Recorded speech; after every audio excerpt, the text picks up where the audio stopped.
오늘은 더 나아가서 금식에 대해서 또 재물에 대해서 예수님께서 말씀하고 계시는 것을 우리 함께 나누고자 합니다. 성경적인 그리고 예수님께서 하필이면 이 당시에 바리새인과 사두개인들에게 이 금식에 대해서 이런 말씀을 왜 하셨는가, 그리고 오늘날 우리에게는 이 금식을 어떻게 적용하고 실천해야 하는가에 대해서 함께 나누겠습니다. 첫 번째, 금식할 때에는 외식으로 금식하지 말라고 주님께서 말씀하고 있습니다. 오늘 본문 16절 말씀을 함께 읽겠습니다. 시작.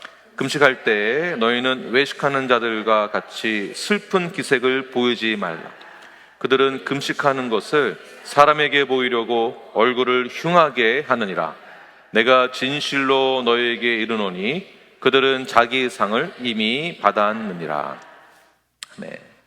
성경적인 금식에 대해서 우리가 먼저 이해를 해야 될 필요성이 있습니다. 금식을 하는 이유는 무엇일까요? 근본적인 성경에서 말하고자 하는 그 금식은 우리가 회개할 때에, 회개하며 내가 죄를 고백할 때 하나님 앞에 나아가 금식하는 그 마음으로, 회개하는 그 마음으로 주 앞에 나아가는 것입니다. 이 말은 오직 하나님 앞에 나아갔을 때 금식하면서 하나님에게만 집중해야 하는 것을 말하고 있는 것이죠. 하나님에게만 집중하는 것입니다. 그리고 내가 무엇을 어떻게 해야 하는지에 대해서 집중하기 위해서 금식을 하는 것이죠. 자기 자신을 부인하기 위한 핵심이 이 금식 안에 있는 것입니다. 그러나 종교 지도자들은 이러한 금식을 보여주기 위해서, 사람들에게 나타나기 위해서 금식을 했다라는 것이죠. 진정한 금식의 의의를 망각하고 금식을 하나의 종교 의식으로 전락시켰습니다. 종교 의식으로. 이 영향이 과거의 한국 교회 가운데 많이 있었습니다. 특별히 바리새인들이 일주일에 2번 금식을 했는데요. 월요일과 목요일에 정기적인 금식을 통하여서 성경적인 금식을 하는 것이 아니라 어떻게 했습니까? 보여주기 위해서 슬픈 기색을 하고 사람들에게 내가 이 정도로 금식하는 사람입니다. 나는 종교적으로 뛰어나고 거룩한 사람입니다라고 노력을 많이 했다는 것입니다. 자, 이것은 모두 다 자기를 자랑하기 위해서 하는 금식이죠. 한국 교회의 금식 문화에 대해서 한번 돌이켜 생각을 해보면 좋겠습니다. 한국에서 신앙생활 하신 분들 한번 과거에 금식을 어떻게 했었는가 한번 보시기 바랍니다. 저희 어머니는 40일 금식 기도를 정말 많이 하셨어요. 저 어릴 때부터 오늘 금식 기도를 정말 많이 하셨습니다. 위가 빵꾸 날 정도로 장에 문제가 생기고, 금식도 더 극단적인 금식은 물도 마시지 않는 것이죠. 완전히 단식을 하고, 그때는 그러한 금식이 꼭 필요한 상황이다라고 생각했었기 때문에 그렇게 금식을 많이 했었습니다. 그 정도 금식을 해줘야 영적인 사람이다라고 우리는 한국 교회에서 인식을 많이 했었습니다. 그래서 이제 다 식사 교제하고 막 이렇게 하면은 저는 금식하는 중이에요 하고서 옆에 앉아있죠. 사람 민망하게. 그럼 음식을 먹기도 참 민망하고 미안하고 웃는 것도 그렇고, 아니 금식하면 어디 다른 데 가 있던가 말을 하지 말던가, 저 40일 금식 기도하는 중이야 이걸 꼭. 신학교 때 이제 한국에 신학교 다녔을 때가 만으로는 19살이다. 18, 19살. 근데 또 신학생이라고 또 전도사라고 때만 되면 금식을 하는 것이 신학교 때 많이 있었습니다. 그러면 이제 학생들도 나 금식한다라는 티를 이제 팍팍 내는 거죠. 성경책 탁 안고 다니면서 나 금식하는 중이야. 근데 이제 얼굴은 이미 맛이 갔어요. 얼마나 힘들겠어. 한창 막 에너지 넘치고 에너지 소비가 많고 기초 대사량이 가장 많을 때인데 한 끼만 굶어도 힘이 드는데 거기다 공부해야 되죠. 또 숙제해야 되죠. 네, 또 친구들 만나야 되죠. 그 와중에 금식까지 한다? 분명히 뒤에서 뭐 먹지 않았을까 하는 그런 생각도 들기도 합니다. 버틸 수 없습니다. 쉽지가 않습니다. 그러면 우리가 언제 이러한 금식을 했는가? 자세히 보면 우리 남편이 승진을 앞두고 있을 때, 그때 40일 작정 금식 기도, 40일 뭐 철야, 1,000번째 예물까지 드리죠.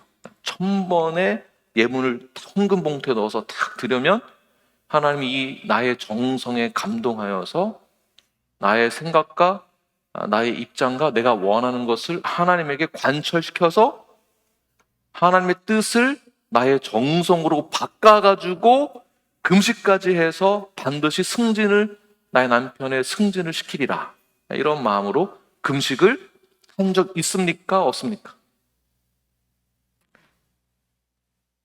네. 옛날에 한국에서 그랬다라는 거예요. 한국에서. 남편의 승진을 앞두고 우리 아들, 딸이 대학에 입시할 수 있도록, 좋은 대학 들어갈 수 있도록 금식 기도하고 다 이루어질 거라 믿고, 또는 사업, 어떠한 계약을 앞두고 어떠한 사업을 놓고 남편의 건강을 위해서 금식하고, 또 어떤 분들은 금식 기도를 한다라고 간주해서 살을 빼기 위한 목적으로 하시는 분들도 속내는 이참에 뭐 살 빼지 뭐 하면서 금식, 그러면서 나 금식 기도하는 중이에요, 이렇게 꼭 이제 알리는 분들이 많이 계세요. 금식 기도는 하나님과 깊은 관계 속으로 들어가기 위하여서, 집중하기 위하여서 하는 것입니다. 하나님과 나와의 관계, 1대1의 관계, 수직적인 관계를 뜻하고 있습니다. 우리가 금식을 함으로써 하나님의 마음과 뜻을 바꾸려고 해서는 안 됩니다. 그런 숨은 의도를 가지고 금식 기도를 해서도 안 되는 것이죠. 금식 기도는 나를 변화시키는 것이지 하나님을 변화시키는 것이 절대 아닙니다.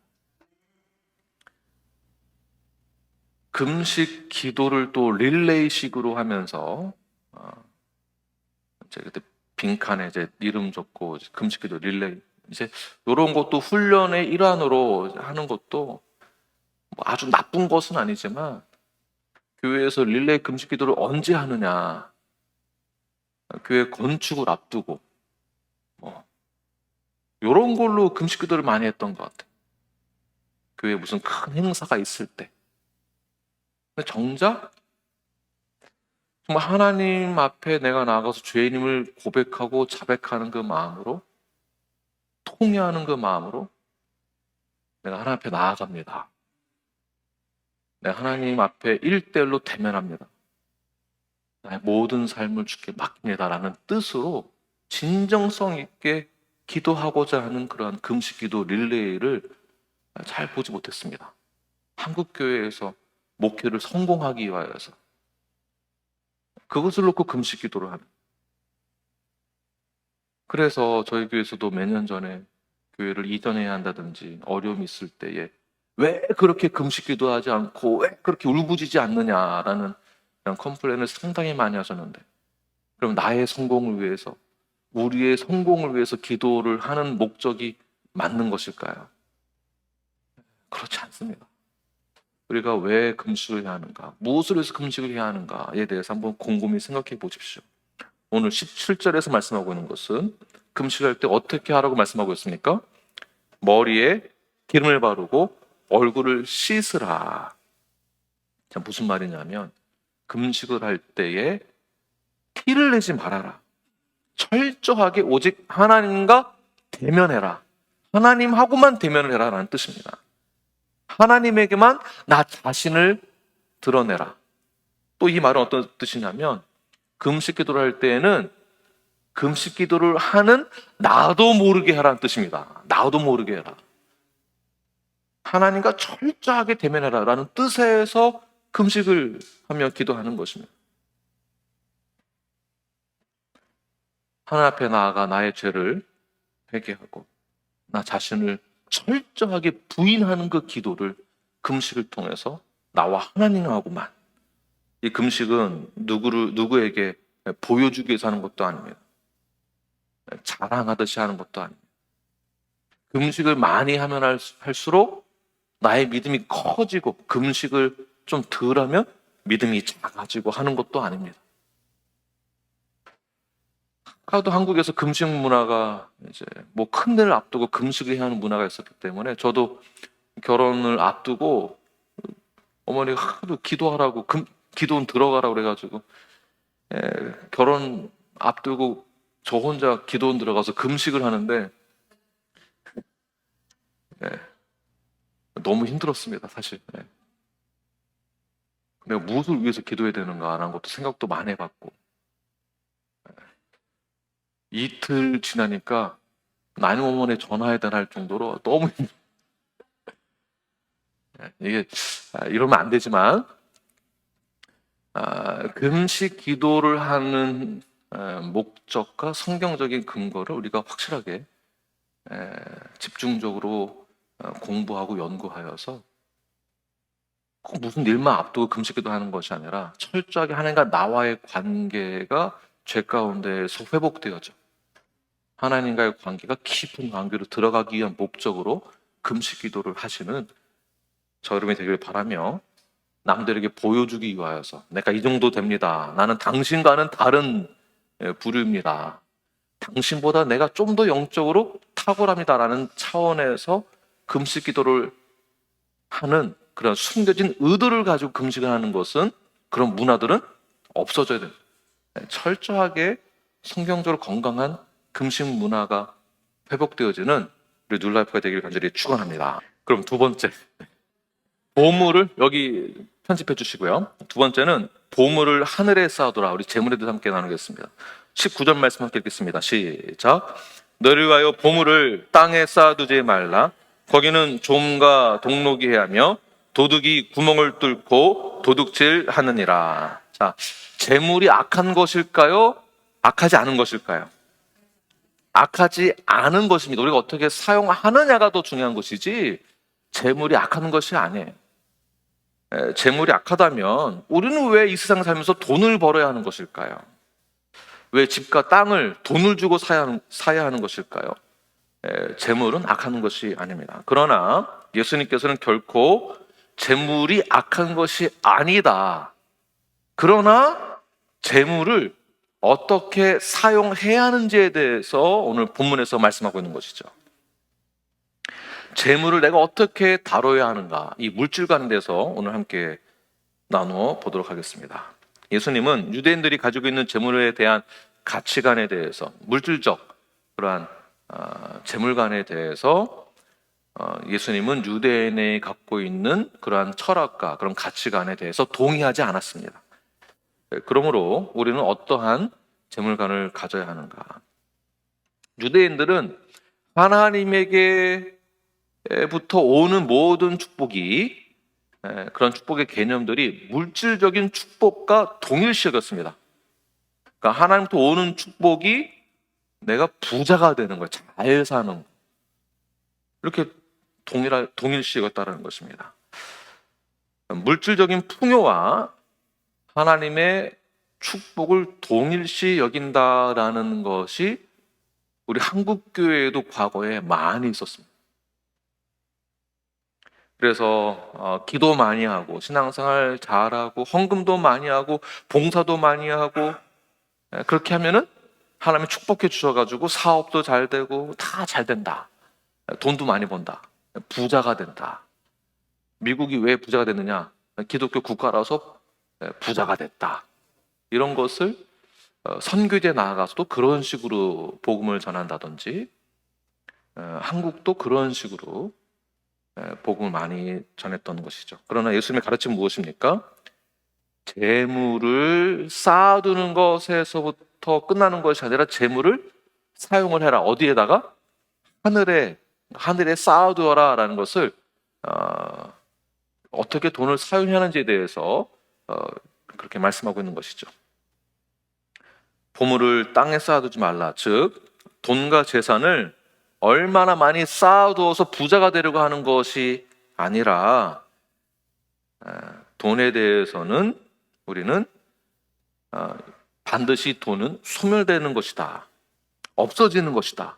이 돈은, 재물은 영원한 것이 아니다라는 것을 먼저 말씀해 주고 계시죠. 그렇다면 돈을 어디에 쌓아두어야 하는가? 20절 말씀 읽겠습니다. 시작. 오직 너희를 위하여 보물을 하늘에 쌓아두라. 거기는 좀이라 동록이 해하지 못하며 도둑이 구멍을 뚫지도 못하고 도둑질도 못하느니라. 그러니까 땅과 하늘을 대조하고 있는 것이죠. 다시 말해서 돈을 땅에 쌓아두지 말고 하늘의 가치 있는 가장 좋은 곳에 쌓아두어라. 영적이고 영원한 곳에 쌓아두어라. 즉 하나님이 기뻐하시는 일을 위해서, 하나님의 나라를 위해서 돈을 어떻게 하라고요? 사용해라. 어디에다가? 하나님의 나라를 위해서. 이것이 보물을 하늘에 쌓아두는 것과 같은 것입니다. 이와 비슷한 구절이 있는데요. 누가복음 12장 33절을 함께 읽겠습니다. 시작. 너희 소유를 팔아 구제하여 낡아지지 아니하는 배낭을 만들라. 곧 하늘에 둔 바 다함이 없는 보물이니 거기는 도둑도 가까이 하는 일이 없고 좀도 먹는 일이 없느니라. 자, 보물을 하늘에 쌓아두라라는 그러한 오늘 본문의 말씀이 누가복음에서는 너희 소유를 팔아 어떻게 하라고요? 구제하라. 그러니까 하늘에 쌓아둔다라는 것과 무엇을 동일시 여기면 좋을까요? 구제. 그러니까 우리가 가지고 있는, 제가 다시 말씀드렸습니다. 하나님이 우리에게 주신 재물을 내가 소유하려고 땅에 두지 말고 어디에 사용해라?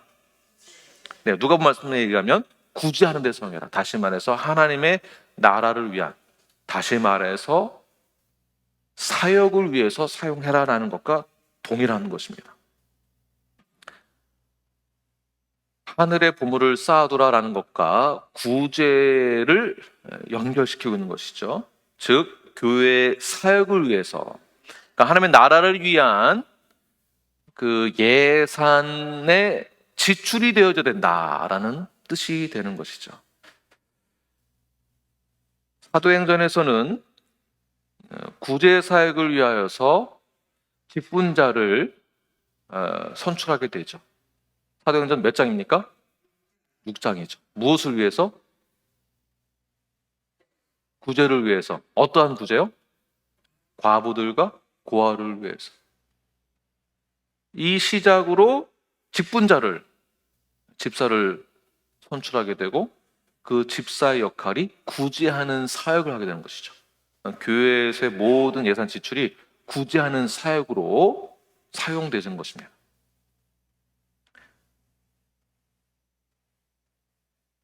김관성 목사님 지난주에 오셨을 때에 교회 안에서 김관성 목사님 교회에서는요, 교회 안에서 경제적으로 어려운 분들, 정말 어려운 분들을 위해서 이 구제 헌금을 사용을 했습니다. 그러니까 예산 지출이 구제하는 데 사용이 되어진 거예요.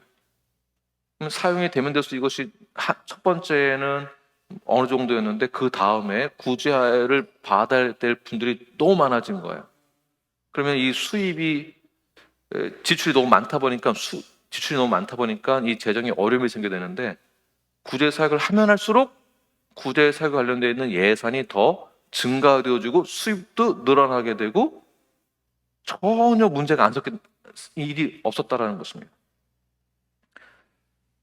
구제 또는 영혼 구원을 위하여서도 당연히 이 구제 헌금이 사용되는 것이겠죠. 영혼 구원도 구제 사역에 포함되는 것이겠죠. 선교 헌금을 한다. 결국 영혼 구원이며, 영혼 구원할 때에도 그들을 위해서 구제 헌금으로 사용되지는 것. 다시 말해 구제 헌금도 사실은 선교 헌금과 동일한 것이며, 영혼 구원, 전도하는 사역과 동일한 것입니다. 양로원이나 고아원이나 홈리스 사역이나 저희 교회에서 말하는 그러한 단어로는 컨택 포인트 하는 사역이나 기타 등등의 사역들, 우리 교회 안에서의 기타 여러 가지 교회 모든 사역들이 사실은 여기에 다 포함되는 것입니다. 디도서 6장 18절 19절 말씀을 함께 읽겠습니다. 시작. 선을 행하고 선한 사업을 많이 하고 나누어 주기를 좋아하며 너그러운 자가 되게 하라. 이것이 장래에 자기를 위하여 좋은 터를 쌓아 참된 생명을 취하는 것이라. 아멘. 자, 무엇을 말하고 있습니까? 선을 행하고 선한 사업을 많이 하라. 구제 사역이며 구제 헌금이 구제 사역으로 사용되어지고, 이 선한 일과 선함으로 행하는 것과 선한 사업은 교회에서의 사용되는 모든 예산 집행되는 것을 전부 다 포함하고 있는 것이죠. 그래서 여러분들이 하나님으로부터 받은 이러한 재물이 헌금을 통하여서 교회에서 지출되어질 때에 모든 것이 이렇게 사역으로, 구제 사역으로, 영혼 구원으로, 전도 사역으로, 선교로 다 사용되는 것입니다. 이것을 또 모아서 저희들은 우리 교회에서의 헌금 일부분을 CP, Cooperative 프로그램으로 총회나 주총회나 지방에 협조비로, 협력비로 저희들 보내게 되고, 그 협조비로 세계의 고아나 또한 선교지 어려운 곳이나 이런 곳에 다 지출되고 사용됩니다. 약 5만여 교회가 있는데, 우리 침례교회가 그 5만여 교회가 다 협력하여서 가장 전 세계에서 선교를 제일 많이 하는 교단이 우리 SBC, 우리 남침례 교단입니다. 바로 여러분의 헌금으로 그렇게 사용되고 있습니다. 동일하게 저희 교회에서도 그렇게 사용되어지고 있습니다. 그렇다면 이 보물을 쌓아둔다라는 것이 내가 하늘에 쌓아두고 있는지 땅에 쌓아두고 있는지를 어떻게 분별할 수 있는가? 21절 말씀 함께 읽겠습니다. 시작. 내 보물 있는 그곳에는 내 마음도 있느니라. 그렇다면 내 마음이 어디 있느냐를 보았을 때 내가 보물을 하늘에 쌓아두는지 땅에 쌓아두는지를 알 수 있는 것이죠. 내가 지금 돈을 어디에 투자하고 있는가? 어디에 투자하고 있는가? 여러분의 마음은 어디에 있습니까? 어디에 투자하고 계십니까? 나의 미래를 위해서, 장래를 위해서, 노후 대책을 위해서 나 자신만을 위해서만 땅에 쌓아두고 계십니까? 거기에만 마음이 있으십니까? 그렇다면 선한 행위를 하는 성도가 아닌 것입니다. 목회자들은 사례비를 어느 정도권만 받아야 된다. 너무 많아도 안 되고 어느 정도권만 받아야 된다. 지금 물가가 제가 장 보러 잘 못 가는데 우리 저 와이프랑 같이 장을 보러 갔더니 너무 심각하더라고요. 몰랐습니다. 그 정도로 비싼지 몰랐습니다. 제 기억으로는 한 100불 정도 사면은 이 카트에 가득 있었던 걸로 기억나는데 3분의 1도 안 차는데 200불, 300불 이렇게 가까이 되더라고요. 산 것도 별로 없는데. 그런데 우리 사역자들은 전보다는 많이 올랐지만 터무니없는 말이 안 되는 지금 생활, 어떻게 지금 버티고 있는지 모르겠습니다. 어떻게 버티고 있는지. 하늘에 쌓아둔다라고 해서 영적인 일에만 사용되어지는 것을 어떠한 사역에만 사용되어진다라고 보시면 안 되고요. 이 예산 지출이 영적인 일을 잘 감당하고 영적인 일을 맡아서 하는 사역자들에게도 충분히 지출이 되어야만 안정적으로 사역을 할 수 있게 되는 것입니다. 이것을 누가 책임져야 되겠습니까? 김 목사가 알아서 하십시오가 아니라 여러분들이 하시는 헌금으로 다 해결돼요.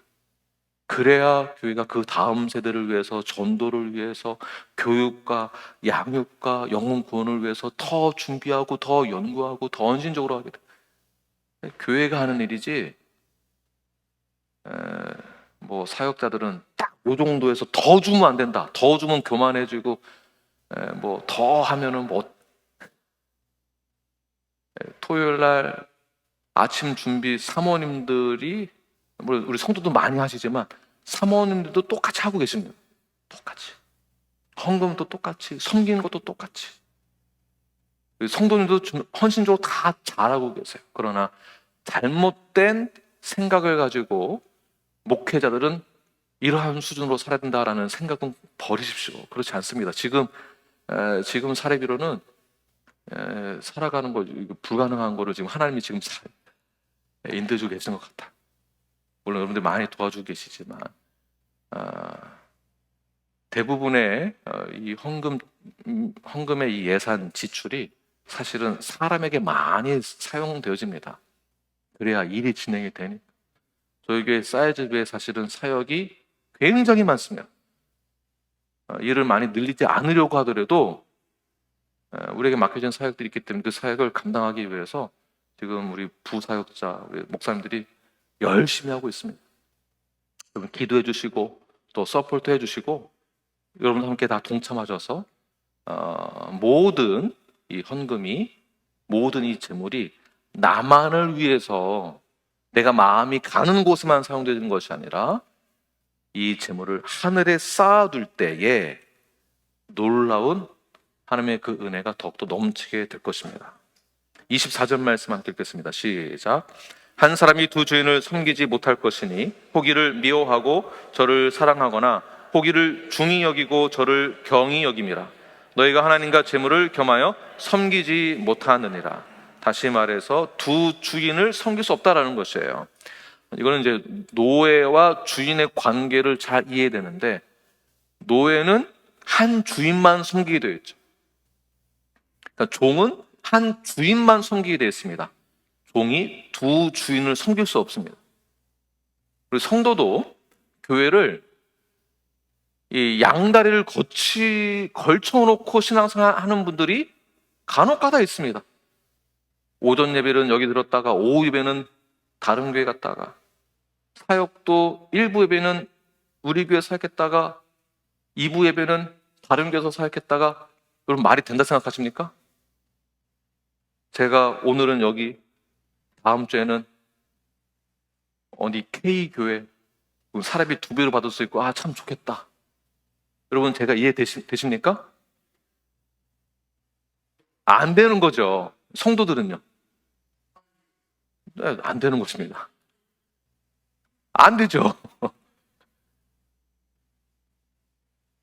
주인과 종의 관계를 우리가 이해하고 있다면 우리 일상적인 신앙생활에서도 동일하게 적용해야 되며, 돈만 두 주인을 섬기는 그런 뜻이 아닙니다. 이거는 종과 주인과 관계를 뜻하고 있는 것이에요. 그러므로 종은 한 주인만 섬기는 것입니다. 한 주인만 섬기는 것이고, 또 동일하게 한 주인을 섬기되 하나님을 섬기는 동시에 돈을 따라가는 것은 하나님이 원치 아니하시다라는 것을 오늘 본문에서 강력하게 말씀하고 계시는데요. 내가 한 주인을 섬긴다라는 것은 그 주인이 나에게 있어서 왕이다라는 것을 뜻하고 있는 것입니다. 나의 왕이시요, 나의 아버지가 되시며 나의 마스터가 되심을 고백하는 것이 실제적으로 저희들이 그렇게 행동으로서, 행위로서 나타내야만 하는 것이죠. 그런데 우리가 그렇게 믿고 따른다라고 재물을 아예 생각을 안 할 수가 또 없죠. 왜 그렇습니까? 불안하잖아요. 걱정이 되잖아요. 오늘 내일이 걱정되고 다음 달이 걱정되고 렌트비가 걱정되고 근데 빚이 이자가 더 많이 쌓일까 봐 걱정이 되고 염려가 상당히 많아집니다. 불안합니다. 이러한 불안감을 누가 주는 것일까요? 사탄이 주는 것입니다. 27절 말씀을 함께 읽겠습니다. 시작. 너희 중에, 본문 넘어서 시작. 너희 중에 누가 염려함으로 그 키를 한 자라도 더할 수 있겠느냐. 재물에 인하여서 염려가 많아진다면 그것은 재물에 대해서 자유롭지 못하고 재물의 종, 노예가 되었다는 것을 뜻하고 있는 것입니다. 그렇다면 여러분들은 어디에 불안감과 어디에 공포심과 어디에 문제를 겪고 계십니까? 빚 때문에 걱정되십니까? 불안하십니까? 사업의 어려움 때문에 걱정되시고 불안하십니까? 당장 어떻게 해결될지 모르는 상황 가운데 어려움이 있을 때에 힘든 것은 사실입니다. 그러나 우리가 그 재물 때문에 고민되어지고 힘들어한다면 우리는 그 재물에 의해서 노예가 되는 것입니다. 노예가 되었다는 것은 이미 두 주인을 섬기는 것과 같은 것입니다. 그래서 예수님은 절대 염려하지 말아라. 염려하지 말아라. 들의 백합화를 보아라. 아궁에 던져지는 들풀을 보아라. 공중에 나는 새들을 보아라. 이들보다 너희들이 더 중요하다. 더 중요하다. 하나님의 형상대로 지음받은 우리들이, 하나님의 자녀들이 다른 세상의 어떤 것보다 더 중요하다고 말씀하고 계시는 것이죠. 우리가 가장 귀한 존재라고 말씀하고 있는 것입니다. 우리 옆사람이 말씀하십시오. 당신이 가장 존귀한 자입니다. 하나님이 당신을 그냥 내버려 두지 않습니다. 네, 절대 내버려 두지 않는다. 숨이 막혀서 꼴딱꼴딱 하고 있어도, 물에 빠져서 꼴딱꼴딱 하고 있어도, 힘든 것 같아도, 죽을 것 같아도, 지금 당장은 내가 죽을 것 같아도 하나님은 그냥 내버려 두지 않는다. 본문 너머에 31절부터 34절까지 함께 읽겠습니다. 시작. 그러므로 염려하여 이르기를 무엇을 먹을까, 무엇을 마실까, 무엇을 입을까 하지 말라. 이는 다 이방인들이 구하는 것이라. 너희 하늘 아버지께서 이 모든 것이 너희에게 있어야 할 줄을 아시느니라. 그런즉 너희는 먼저 그의 나라와 그의 의를 구하라. 그리하면 이 모든 것을 너희에게 더하시리라. 그러므로 내일을 위하여 염려하지 말라. 내일은 내일 염려할 것이요 한날의 괴로움은 그 날로 족하니라. 네. 지금 포인트는 돈을 너무 사랑하는 것만으로도 두 주인을 섬기는 것과 같은 것인데, 제가 이것을 또 적용해서 드리는 말씀은 돈 때문에 염려하는 것도 그 돈의, 그 재물의 노예가 되는 것이다. 즉 염려도 두 주인을 섬기는 것과 같다라는 것입니다. 염려가 왜 문제가 되느냐? 염려를 하지 않아도 우리는 충분히 이겨낼 수 있는 상황이 있음에도 불구하고 그 염려 때문에 아무것도 하지 못하게 됩니다. 나는 뭐가 없어서 안 돼. 뭐가 부족해서 안 돼. 나는 지혜가 없어서 안 돼. 나는 돈이 없어서 안 돼. 나는 인맥이 없어서 안 돼. 나는 가진 것이 없어서 안 돼. 나는 부족해서 뭐가 없어서 안 돼. 부정적으로 가게 되죠. 충분히 이겨낼 수 있는 상황과 하나님 앞에 나아갔을 때에 충분히 오버컴 할 수 있는데도 불구하고 그 염려 때문에 안 된다로 끝나게 됩니다. 저에게 가장 어려움이 있었을 때에 우리 교회는 지금 이래서 안 된다라는 생각이 있었습니다. 왜 없겠어요? 왜 없었겠어요? 안 된다라는 생각이 가득하면 진짜 아무것도 안 됩니다. 그럼 이 안 된다는 생각이 왜 오게 되는가? 이 염려, 불안이 어디에서 오는가? 제가 어릴 때니까, 제가 어리니까 성도분들이 저보다 연륜이 있으시고 다 나이가 많으셨잖아요. 지금도 많으시죠? 네. 그냥 여러분들이 보시기에 제가 어리고 어리숙하고 모자라 보이고 그러니까 목사님 이거는 안 됩니다. 저거는 안 됩니다. 이건 이렇게 하십시오. 이건 안 됩니다. 저건 안 됩니다. 뭐 하나 하면은 이건 그래서 안 되는 겁니다. 하지 마십시오. 뭐라고 뭐 한 가지 뭐 하면은 10명, 15명, 20명 다 오셔가지고 한 사람이 한 3마디씩 하면은 3 곱하기 20 하면은 60마디가 다 안 된다라는 거. 그런 적 있으세요? 없으세요?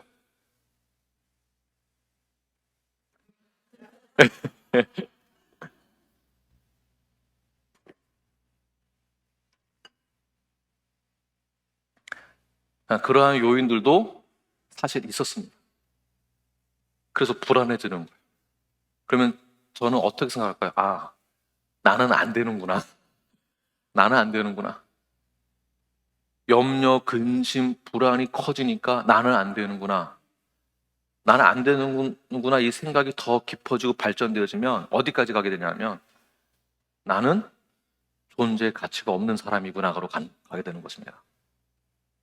나는 무능한 사람이구나. 그래서 저에게 우울증이 생겼었어요. 저는 모르고 지나갔죠. 대인기피증, 우울증, 좌절 엄청 심했었습니다. 이거를 그냥 이겨낸 거지. 뭣도 모르고 넘어간 거지. 이 염려가 그만큼 무서운 거예요. 사탄해 주는 것입니다. 염려를 한다는 것 자체가 염려의 주인을 섬기는 것과 같다라는 것입니다. 그 정도로 위험한 것이에요. 행여나 여러분들이 돈 때문에 염려가 있고, 관계 때문에 염려가 있고, 다른 어떤 것을 염려와 불안과 근심과 걱정이 있다고 한다면 기도하십시오. 예수님의 이름으로 떨쳐버리십시오. 예수의 이름으로 선포하십시오. 모든 염려와 근심은 떠나갈지어다. 선포하십시오. 그리고 무엇을 위해서 기도해야 되겠습니까? 먼저 그의 나라와 그의 의를 위하여서.